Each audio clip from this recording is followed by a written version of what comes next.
এটা হচ্ছে স্যারের অফিস।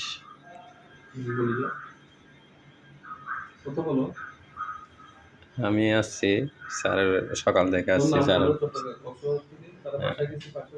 কক্সবাজার থেকে আসছি স্যারের বাসায় গেছি সকাল থেকে, যে স্যারের এখানে নাস্তা টাস্তা করলাম, রেস্ট নিলাম, এরপরে স্যারের অফিসে আসলাম।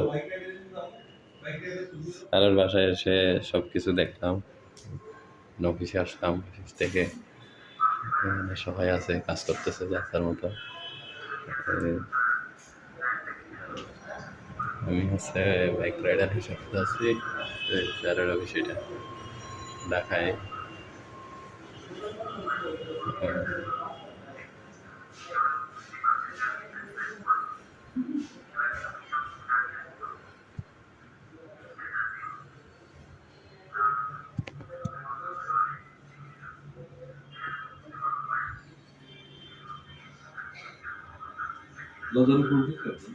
জি জি, হ্যাঁ হ্যাঁ।